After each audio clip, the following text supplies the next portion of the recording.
¿Qué tal? Buenas noches. Bienvenidos a Espiral. La migración centroamericana es un problema que no hemos logrado resolver ni desde México, tampoco desde Guatemala, Honduras o El Salvador. Cada día son más niños los que migran sin acompañante y que desaparecen. Migrantes pobres, indígenas, que se los traga, como dicen sus familiares, el monstruo mexicano. Cambiamos la ley en México tratando de entregarle derechos a cualquier persona independientemente de su nacionalidad, pero como ocurre con tantos otros temas, una cosa es cambiar la ley y otra cosa es cambiar las instituciones, al Ministerio Público, al juzgador, a la policía.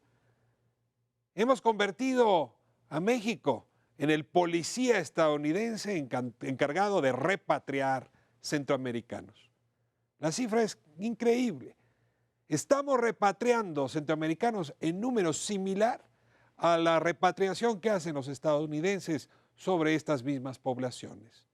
Somos un policía endurecido que pide hacia arriba clemencia y hacia abajo es implacable. Y cuando digo hacia abajo lo digo desde el plano geográfico. Hoy vamos a hablar de la política migratoria mexicana hacia Centroamérica. Acaba de ocurrir un seminario que intenta cambiar los términos de referencia justamente de esta política migratoria y cómo esa política tendría que a su vez responder a una idea más amplia de Mesoamérica, más digna de Mesoamérica, más entendida de los problemas de Mesoamérica para que sea solución y no problema. Política migratoria de México hacia Centroamérica, ese es el tema de esta noche. Comenzamos.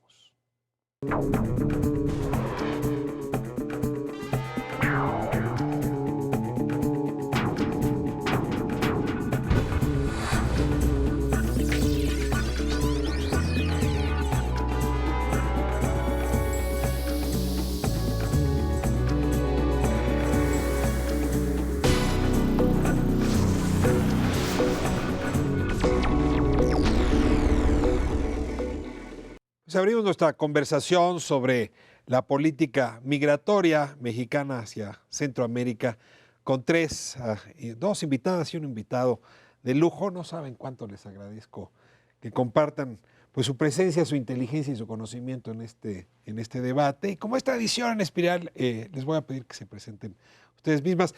Comenzamos con Tirsa Flores Lanza. Tirsa, bienvenida. Muchas gracias. Bueno, yo soy abogada, vengo de Honduras. Fui magistrada durante muchos años de una corte de apelaciones de segunda instancia. A partir del 2010, después del golpe de Estado que hubo en Honduras en el 2009, ante toda la problemática de derechos humanos, pues me he involucrado como abogada defensora de derechos humanos, sobre todo en el tema de acceso a la justicia. Y siendo la población migrante uno de los grupos más vulnerabilizados y con menos acceso a la justicia en el país, entonces he estado trabajando con comités de familiares de migrantes como representante de la Fundación para la Justicia y el Estado de Derecho. Me da mucho gusto tenerle aquí, porque hay mucho que aprenderle a la manera con los poderes judiciales en Centroamérica han ido entrándole al tema migratorio. Ahora hablaremos de eso, pero tengo la impresión de que en México todavía estamos a la saga. Y la voz de una antigua magistrada, ahora abogada, creo que puede ser muy interesante puesta en la reflexión sobre la política migratoria mexicana en Centroamérica. Y le doy la bienvenida ahora a Jorge Esquiabón. Muchas gracias por acompañarnos. Muchísimas gracias, Ricardo. Siempre es un placer conversar contigo doblemente en tu programa frente al auditorio. Soy Jorge Esquiabón, soy profesor investigador de la División de Estudios Internacionales del CIDE. También coordino actualmente el programa interdisciplinario en estudios migratorios del CIDE también. Soy director ejecutivo del proyecto de Opinión Pública y Política Exterior México, las Américas y el Mundo. Y mucho más importante, soy un ferviente creyente en que buenas políticas públicas, tanto exteriores como migratorias, reducen la vulnerabilidad de las personas migrantes. Pues es una formación larga y muy respetable la tuya. Entiendo que están participando ahora en un encuentro justamente para hablar, revisar, cuidar, criticar incluso la política mexicana hacia Centroamérica en los temas migratorios. Te toca participar y también en esto está Brenda Valdés. Le doy la bienvenida para que se presente y nos hable de este encuentro que se llevó a cabo la semana pasada, justamente a propósito del tema que hoy nos convoca. Muchas gracias, Ricardo. Pues sí, es una conferencia internacional que convoca 3 centros públicos de investigación muy prestigiados en México, el CIDE, el CIESAS y el COLEF, que se han unido en el interés justamente el Colegio de la Frontera Norte, el Colegio de la Frontera Norte, el CIESAS y el CIDE son 3 centros públicos de investigación mexicanos que se han interesado en abordar justamente el tema de la política migratoria mexicana y los impactos que tiene hacia Centroamérica. Entonces, bueno, pues sí, es una conferencia que nos ha dado oportunidad de charlar entre académicos, entre la propia visión de los gobiernos, los ministerios encargados y de, obviamente, organizaciones de la sociedad civil. ¿Quiénes vinieron a esta conferencia? Pues mira, vienen representantes de Guatemala, de El Salvador, y bueno, estarán también los encargados de protección de mexicanos en el exterior, representantes de la Secretaría de Gobernación, de la Unidad de Política Migratoria. Y Tirsa da prueba que también vienen de Honduras. Por supuesto, vienen de Honduras, no funcionarios de gobierno, pero sí vienen de sociedad civil, como lo ves, Tirsa. Y bueno, pues un público realmente amplio. ¿La Secretaría de Relaciones Exteriores participa? Sí, Secretaría de Relaciones Exteriores. ¿Se presta para revisar su política? Pues por lo menos a sentarse al diálogo, que es buena señal. A ver, sí necesitamos revisar, lo voy a decir así, si me equivoco me corrigen, la incoherencia de nuestra política migratoria. Claro, la necesitamos revisar porque México ha estado obsesionado siempre en uno de los 4 componentes de la migración, que es la emigración, si los mexicanos que se van particularmente a los Estados Unidos. Pero se nos han olvidado los otros 3 componentes fundamentales, la parte de inmigración, es decir, los extranjeros que vienen de otros países a México, la migración en tránsito, aquellos que vienen de otro país, pasan por el nuestro y van a un destino diferente, y mucho más importante ahora, los migrantes en retorno, aquellos que estaban fuera de nuestro país y que ahora están regresando. Lo que hemos visto es una mesa de 4 patas que solamente atendemos una de ellas. Que atendíamos históricamente una, que era la más importante, porque a final de cuentas tenemos una comunidad de 32 millones de mexicanos, de origen mexicano en los Estados Unidos, y por lo tanto la política pública mexicana en migración se centraba en la parte de emigración. Sin embargo, en la última década ha cambiado tan radicalmente la situación, ha crecido el flujo de migrantes en tránsito a través del país, ha crecido también el influjo de inmigrantes y definitivamente el retorno por las gigantescas deportaciones. Durante la primera administración del presidente Obama de los Estados Unidos hacia México, 1,5 millones de mexicanos en 5 años, nos hacen pensar que es necesario repensar la política migratoria mexicana en estas otras 3 patas. Bueno, voy a decir como lo pienso. Y desde nuestros parientes de Centroamérica, sus gobiernos vienen gritando hace rato, y las organizaciones de la sociedad, que estamos haciendo algo muy mal. Sí, cuando digo gritando, levantando la voz en un reclamo cada vez más duro, más airado. Sí, nunca había sido tan lastimada la relación con Guatemala, con Honduras, con Salvador, como ahora, justamente por la manera como estamos tratando a la población en tránsito. Te pregunto, Tirsa, a ver, es la sensación que tengo desde México. ¿Eso coincidiría con tu visión desde Honduras? Sí, bueno, yo definitivamente no podría darle la visión del Estado. O sea, no sé si el Estado está haciendo los reclamos correspondientes, más bien creo que es un Estado que no mira por los derechos dentro del propio país, tampoco creo que se los esté exigiendo en mayor medida a México, pero sí la visión que yo podría traer y que es precisamente una oportunidad muy importante para mí estar en este programa, es la visión desde los familiares. O sea, yo trabajo con comités de familiares de migrantes y, por ejemplo, uno de los grandes problemas que están enfrentando ellos ahorita es la desaparición de sus familiares. O sea, el Comité de Familiares de Migrantes del Progreso, que es un comité que nació desde 1999, tiene registros desde esa fecha de más de 900 personas desaparecidas. Que no tenemos idea si desaparecieron en tránsito por México o en la frontera, o Exacto. Llegaron a Estados Unidos y nunca se reportaron, no Exacto. sabemos. No tenemos, y precisamente ese es el problema, que no hay mecanismos de búsqueda. Ni en México, ni coordinados con las autoridades de cada uno de los países de origen.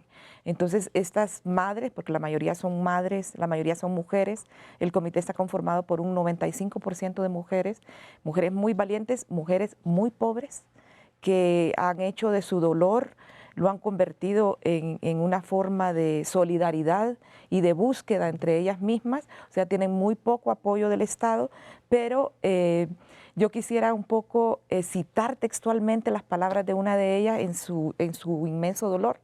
Y ella decía: México es un monstruo que se está tragando a nuestros familiares. Entonces sí hay como mucha desesperación precisamente por la falta de mecanismos de búsqueda, de acceso a la justicia. Y yo creo que ellas identifican mucho... ¿Por qué México si no hay certeza de si fue México o fue Nuevo México? ¿O fue Texas? ¿O fue...? La mayoría de las estadísticas dan con que las personas se quedan en México. Ya. Precisamente porque tal vez México está endureciendo mucho sus controles precisamente y entonces ahora es más difícil todavía llegar a los Estados Unidos y se quedan en esta parte. A ver, Brenda, la mayor voy parte. a hacer un símil, a ver si me hago entender con la pregunta, que es delicada. Si yo no veo al gobierno francés reuniéndose con las madres de los migrantes africanos, no veo al gobierno español reuniéndose con las madres de los migrantes del Magreb, pues, en fin. Me llama la atención y te pregunto por qué el gobierno mexicano tendría que reunirse entendería con las autoridades, pero con la sociedad civil centroamericana para revisar su política migratoria. Bueno, porque justamente es importante tener la voz y la perspectiva de las comunidades que están justamente haciendo esos reclamos. Y si bien ellos, en las organizaciones de la sociedad civil en Centroamérica, han reconocido avances en el marco normativo, porque nuestra ley de migración cambió en el 2011, siempre hacen el reclamo de que la implementación pues queda mucho pendiente, ¿no? Entonces, la verdad es que yo creo que sí tiene sentido hasta cierto punto escuchar directamente de los afectados y de los impactos de la política migratoria mexicana. Y bueno, pues nuestros contextos son evidentemente distintos, ¿no?, a los europeos. Pero bueno, pues me parece que esa es un poco la idea y el sentido de que platiquen. No, pero también hay una cuestión de doble estándar, si me permites. ¿Y a qué me refiero? México exige en los Estados Unidos la defensa y protección de los derechos humanos de nuestros nacionales que están allá. Por lo tanto, México debería, en una lógica de coherencia, también ser respetuoso de los derechos humanos de los migrantes centroamericanos que están en nuestro territorio. Sin embargo, en ese sentido, pecamos de lo mismo mexicanos y centroamericanos. Somos muy buenos para exigir al norte lo que somos incapaces de conceder hacia el sur. ¿A qué me refiero? Queremos derechos políticos, queremos servicios públicos, queremos respeto a derechos a los mexicanos en los Estados Unidos, pero no somos capaces de conceder eso a los centroamericanos en México. De ninguna y lo mismo a manera, los centroamericanos. de ninguna manera la pregunta que voy a hacer justifica este doble estándar, pero la puedo explicar.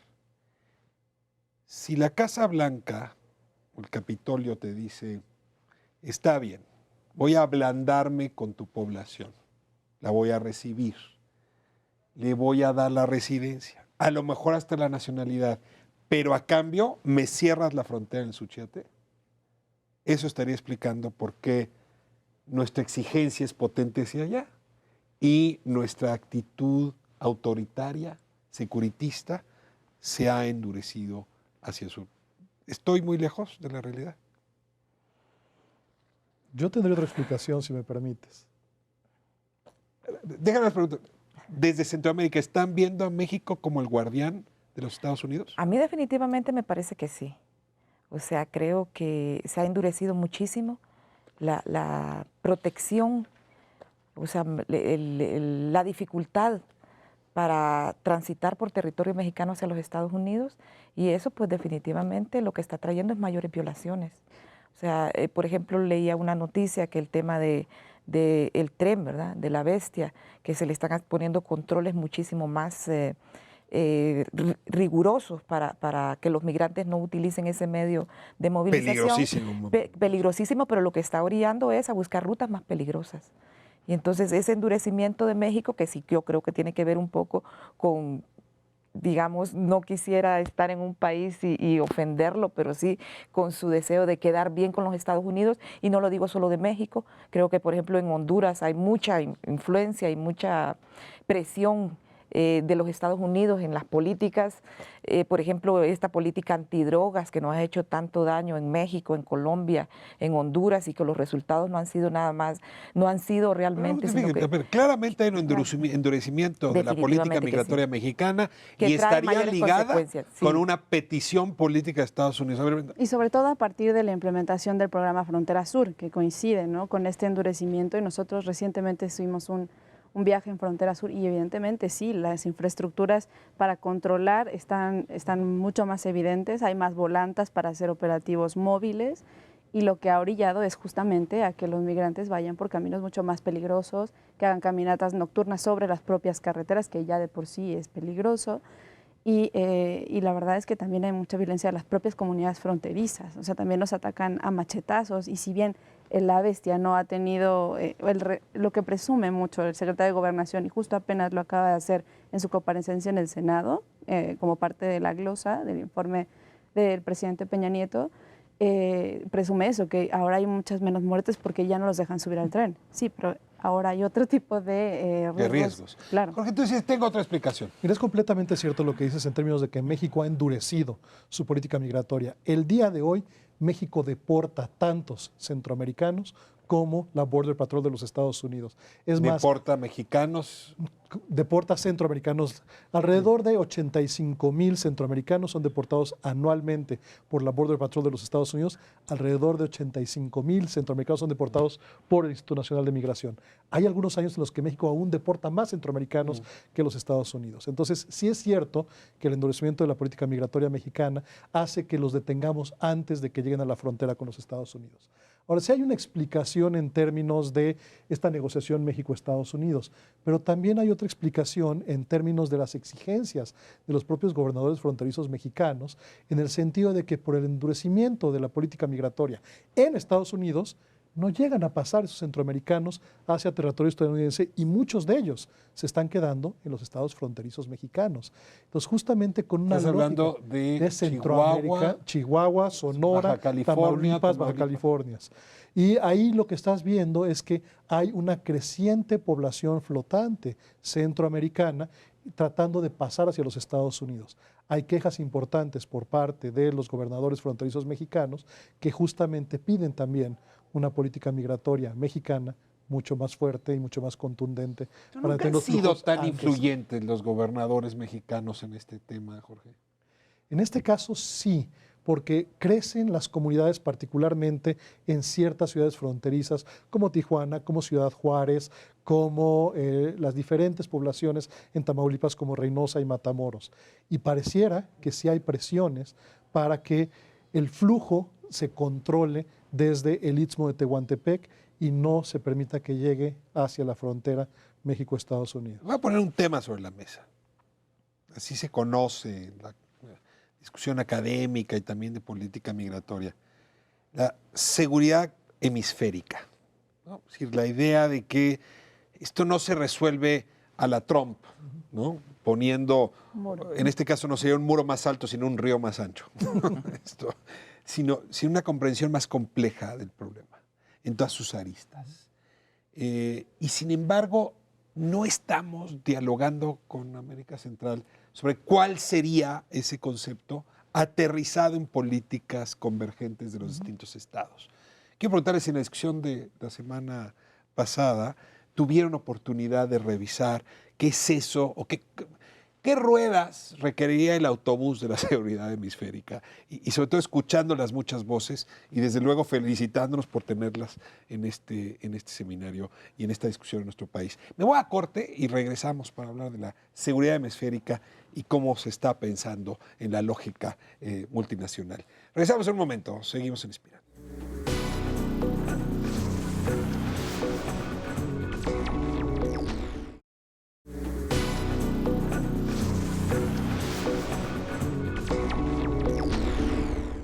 Estamos de vuelta en Espiral, hablando de la política migratoria de México hacia Centroamérica y viendo cuáles son como las aristas de ese tema que en realidad conecta con muchos otros. Déjenme poner un ejemplo.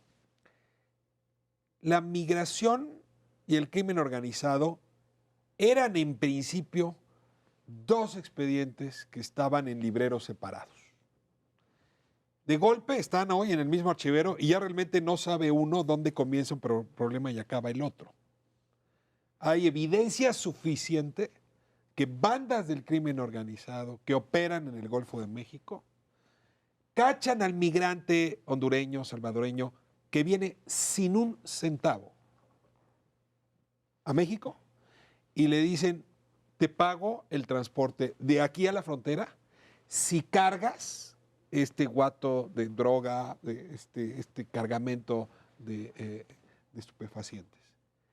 Y luego, en el momento que los centroamericanos van llevando este cargamento, la banda criminal contraria los enfrenta y presumiblemente si lo de San Fernando se confirma, como la hipótesis de lo que ocurrió ahí, es una banda contraria que enfrenta a quienes están cargando la droga. Entonces, de pronto ya no estamos hablando solo de migración, sino estamos hablando de crimen organizado que utiliza al migrante como burro para llevar la droga, y entonces hay que enfrentar esos dos fenómenos en simultáneo.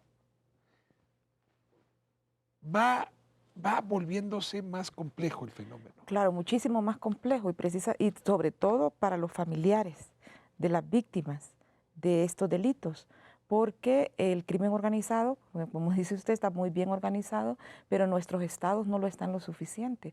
Y por ejemplo, los familiares que no encuentran a los familiares en Honduras que no encuentran a los migrantes que han desaparecido aquí o que han sido víctimas de masacres, no tienen forma de tener acceso a la justicia desde los países de origen.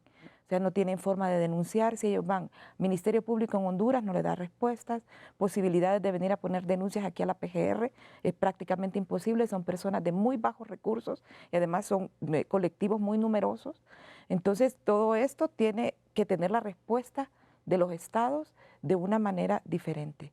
Y ahí un poco regresar al tema del segmento pasado en cuanto a la participación de las víctimas. Yo creo que en todos estos mecanismos la participación de las víctimas es fundamental y no podemos tomar como referente de protección a derechos humanos a los Estados Unidos.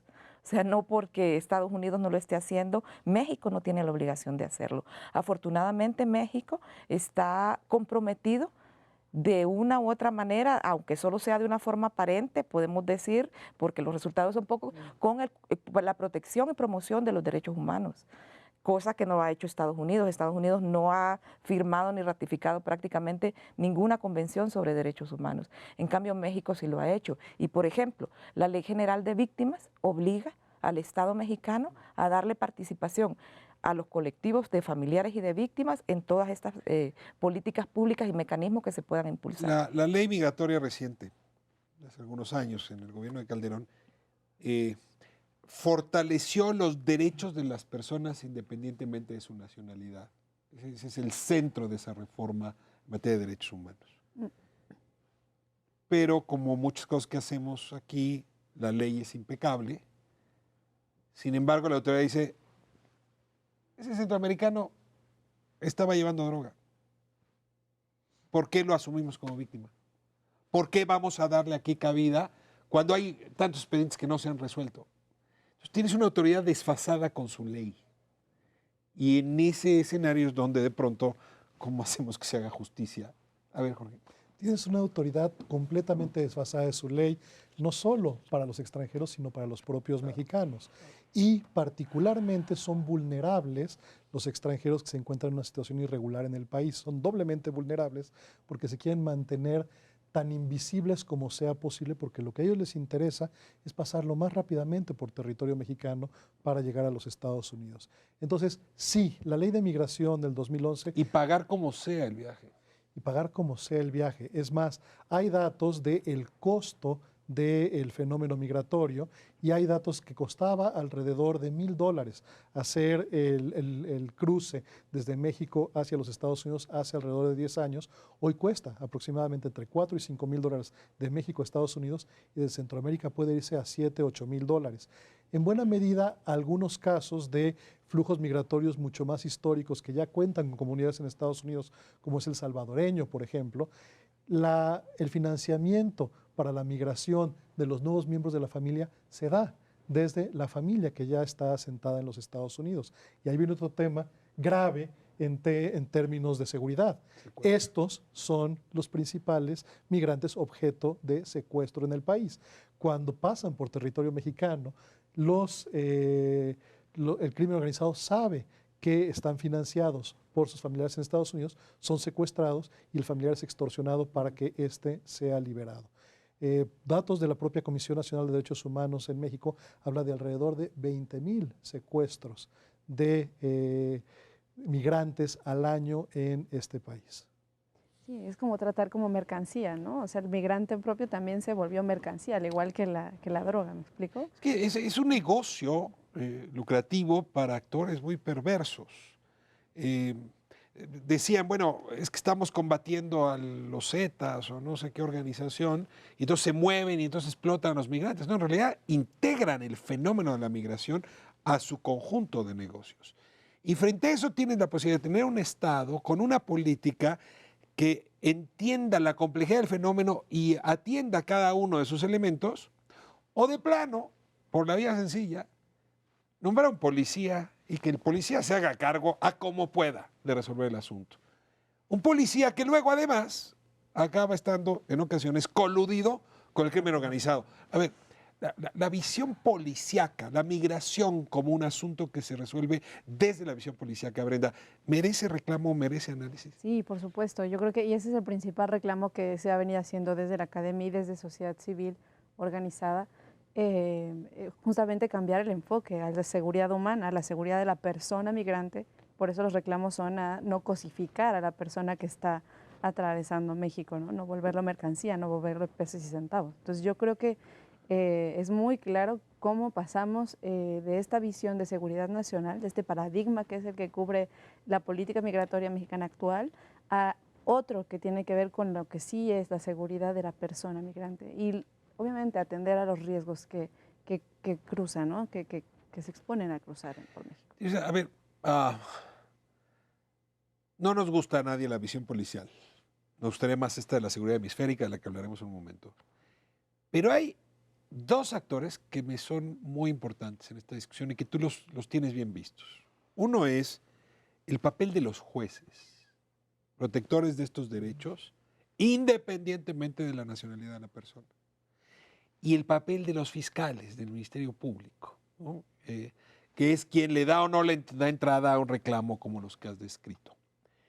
No te voy a preguntar cómo funciona en México esto, porque me parecería injusto hacértelo aquí ante las cámaras, pero sí te podría preguntar cómo te gustaría, cómo sería deseable, cómo se propondría desde América Central que funcionara tanto la justicia como la fiscalía o el Ministerio Público frente al tema migratorio. Bueno, yo creo que el tema de la debilidad de las instituciones del sistema de justicia no es un tema exclusivo de México. O sea, es un tema que venimos arrastrando en toda Latinoamérica. Nos lo heredaron, ¿verdad? ¿Cómo? Nos lo heredaron y no lo corregimos. Bueno, un poco también los españoles creo que tienen algo de responsabilidad. Pero la verdad es que el fortalecimiento de la independencia judicial es un tema pendiente en casi todas nuestras sociedades. Ahora sí creo que como ciudadanos tenemos una función muy importante de veeduría, de monitoreo para forzar a la clase política que siempre está interesada en controlar sobre todo a los jueces, ¿no? Porque son los que en última instancia deciden si protegen un derecho o no lo protegen. Entonces desde la ciudadanía tenemos que impulsar acciones de presión y de monitoreo. Y yo digo esto un poco porque sé que precisamente en México están actualmente por vencerse el periodo de 2 ministros de la Suprema Corte. Y bueno, un poco mi experiencia como jueza y desde una asociación de jueces de la que fui fundadora es que tenemos mecanismos de selección de jueces, sobre todo la Suprema Corte, extremadamente partidizados. O sea, el control viene de los partidos políticos, no hay sistemas transparentes. Por ejemplo, tengo entendido que aquí simplemente el presidente tiene total discrecionalidad en mandar una terna al Congreso, al Senado de la República. Yo creo que eso es terrible porque esa discrecionalidad no puede existir de esa manera. Tiene que haber un sistema para poder evaluar quiénes van a ir a esa terna. Puede ser a través de propuestas, puede ser a través de parámetros de calificación. Tú ya has dado el antecedente, necesitas jueces independientes de la presión política. Definitivamente, y de los sectores poderosos, porque sabemos que en nuestros países también no solamente son los partidos políticos, hay muchos grupos fácticos de empresarios y, que tienen mucho poder y que lo ejercen precisamente para controlar la justicia. A ver, Jorge, ¿hay algún asunto que recuerdes que haya sido atendido por la primera sala de la Suprema Corte de Justicia? Ningún tema relacionado con migración ha ¿No ha llegado llegado todavía. un solo amparo, un solo recurso? Todavía no.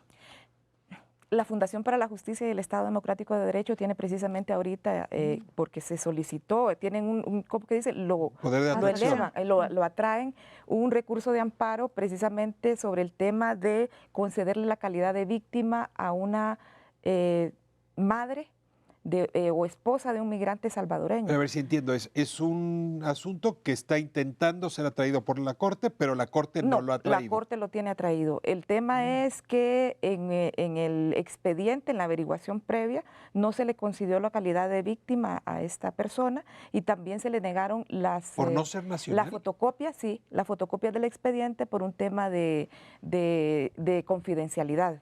Un juez declaró que era una grave violación a derechos humanos y que en ese caso no podía haber confidencialidad y que tenía que entregársele las copias, pero creo que fue el Ministerio Público, apeló esa decisión y la Suprema Corte lo atrajo.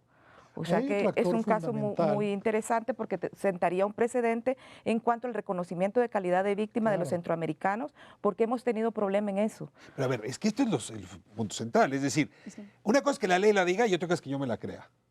O sea, realmente, así lo miro a la Cámara, los miro a ustedes, aceptamos los mexicanos que cualquier persona, por ese solo hecho de ser persona, tiene los mismos derechos en esta materia que otro mexicano o nada más es de dientes para afuera. No, claro, de acuerdo a la ley tiene los mismos derechos.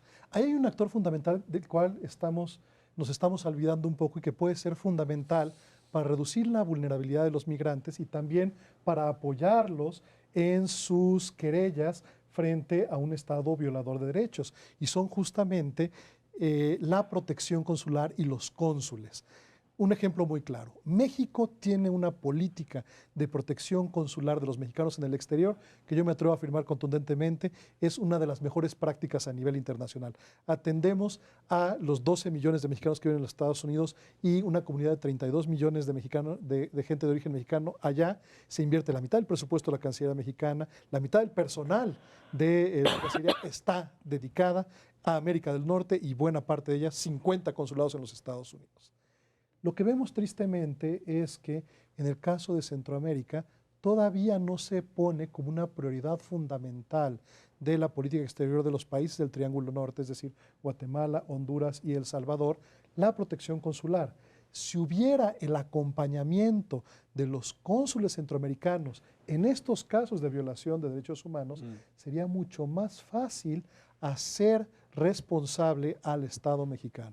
¿Reacciona a esta propuesta? Yo creo que, comparto totalmente que la protección consular es fundamental, pero creo que debe ir más allá de la protección consular. Claro.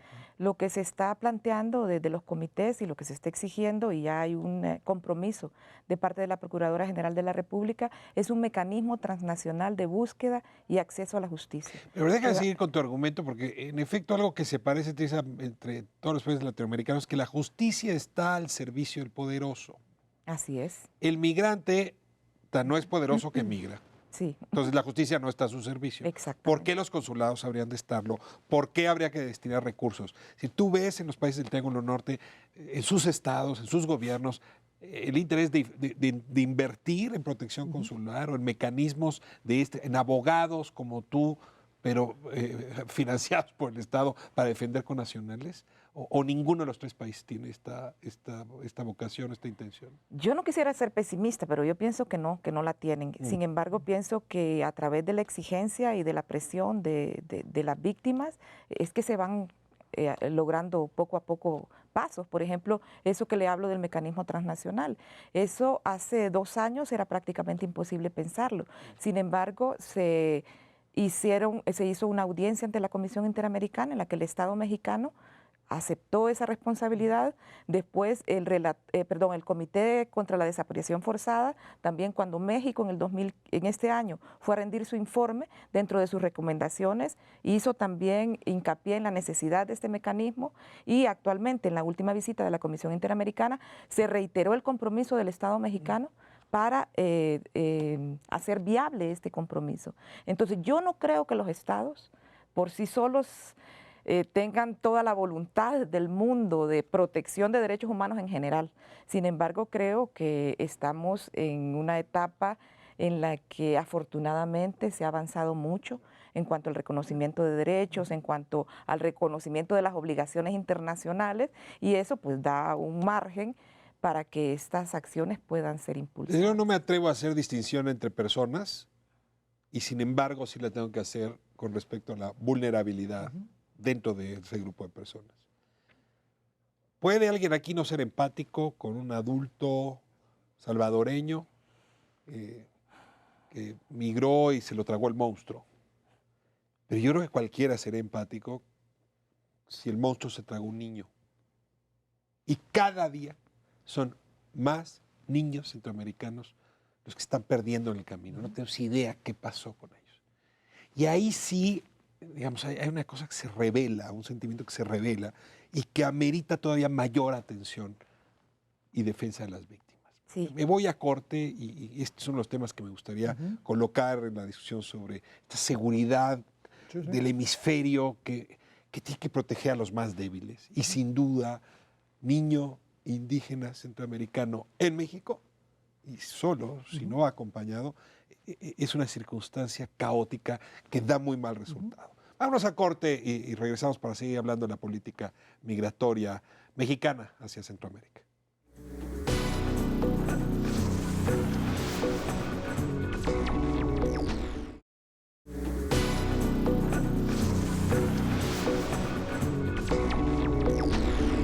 Estamos de vuelta en Espiral hablando de la política migratoria, y hay que aceptar que, como ocurre en el mercado, que hay quien ofrece un producto y otro que lo demanda, pues las políticas son iguales, ¿no? O sea, hay un gobierno, una autoridad que pone una política, pero también importa mucho la demanda que se hace desde la sociedad. Y por lo que están diciendo, Brenda, me corregirás, pero ha sido la sociedad civil en los distintos países que tienen que enfrentar el fenómeno la que ha venido poniendo los temas y las soluciones en la mesa. La sociedad civil mexicana está más al pendiente que el gobierno, la sociedad civil centroamericana, hondureña, salvadoreña, guatemalteca está más al pendiente que sus gobiernos. Cuéntame un poco el seminario, cómo entró esta discusión. Sí, no, definitivamente. Lo que yo iba a comentar relativo al tema que hablaba Tirsa es que, por ejemplo, el acceso a justicia y a mecanismos de justicia transnacional ha sido una demanda empujada largamente por sociedad civil mexicana, que ha trabajado con organizaciones centroamericanas, no de este año, de años atrás, y eso ha conformado la presión, como dices, ¿no?, para poner la demanda en la mesa y que realmente se atienda ese fenómeno. Y es por ello que en la conferencia de la semana pasada, la sociedad civil igual ha tenido una voz importante para justamente hacer las propuestas de política pública pertinente y avanzarlas, ¿no?, junto con los aliados en Centroamérica, que eso ha sido lo que nos ha faltado mucho, como que desconocemos mucho lo que está ocurriendo allá en Centroamérica. Para el caso de las organizaciones de la sociedad civil mexicanas ha sido también difícil encontrar sus interlocutores en Centroamérica para poder ir juntos, como en el caso exitoso en el que Tirsa nos comentó en el bloque anterior. ¿Ves un frente transnacional México, Centroamérica, de la sociedad, de las autoridades, para cambiar los planteamientos, para cambiar las premisas, para volver más digno el espacio centroamericano? Yo creo que a nivel de organizaciones de sociedad civil, sí. Y no solo las mexicanas y centroamericanas, sino también aquellas que están en los Estados Unidos. Lo que también es cierto es que hay una enorme diferencia entre países y tiene mucho que ver con la fortaleza de sus propias organizaciones de sociedad civil.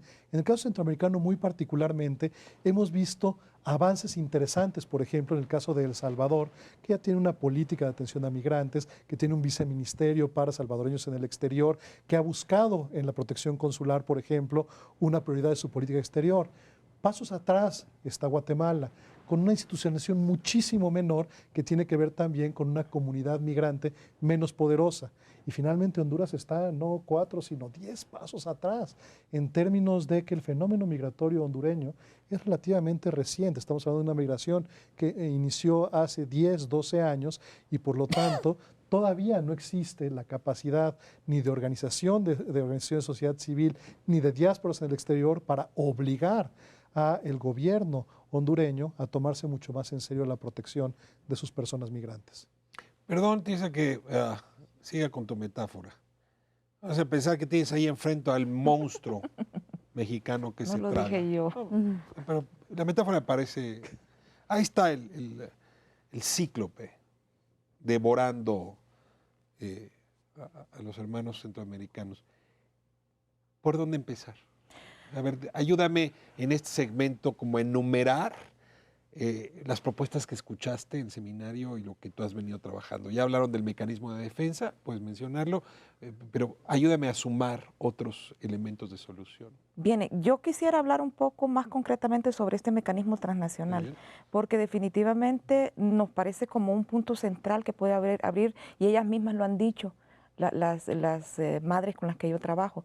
Es como una ventanita, abogada.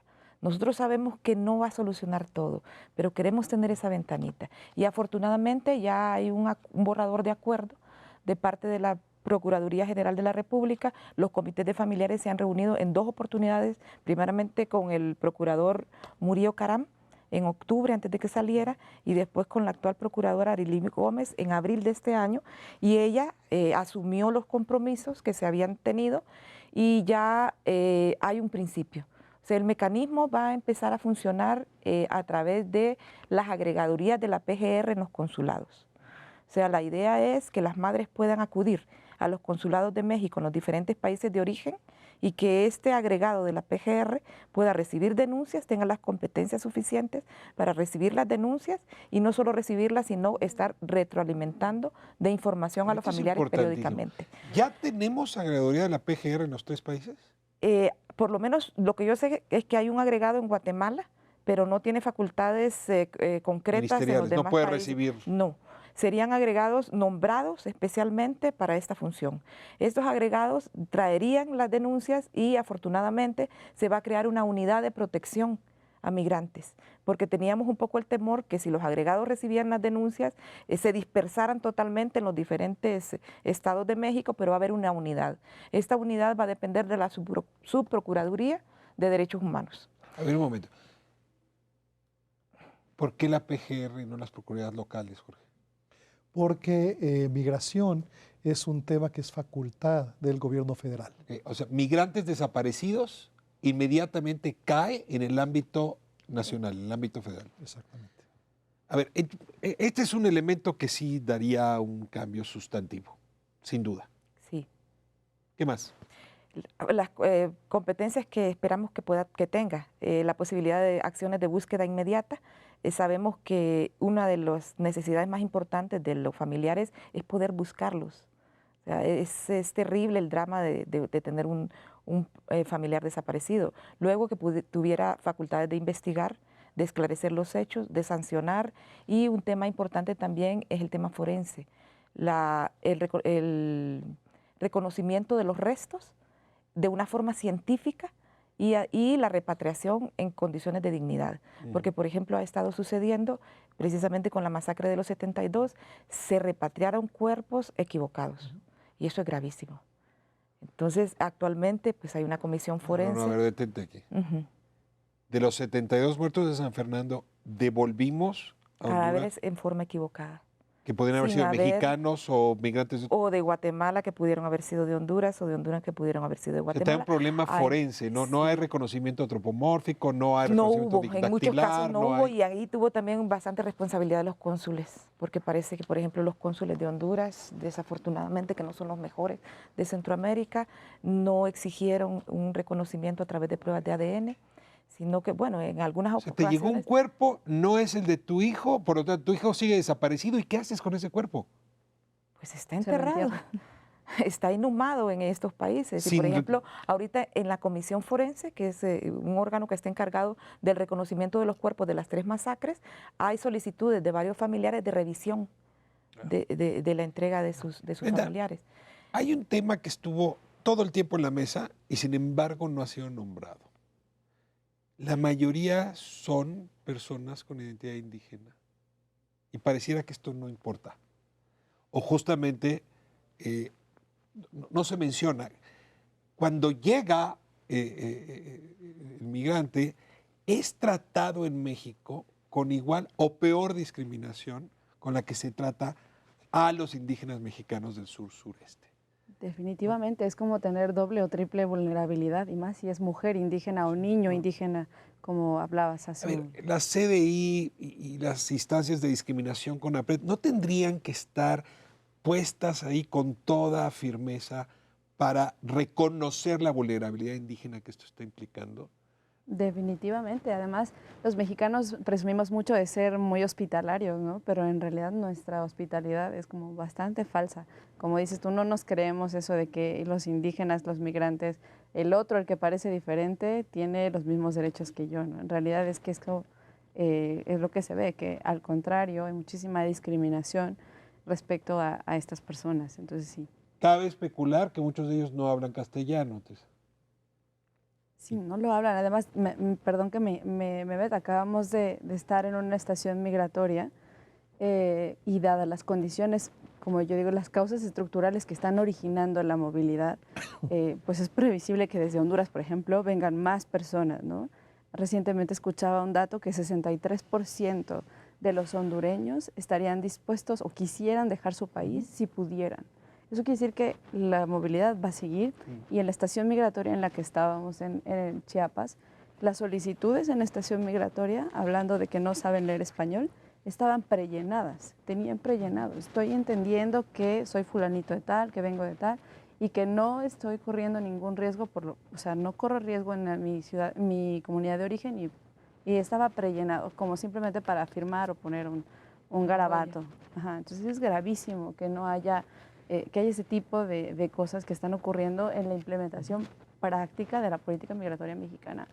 Porque yo aprecio mucho como las ideas que se han puesto aquí de solución, pero sí me está haciendo falta un paraguas más amplio. El paradigma está equivocado. Claro.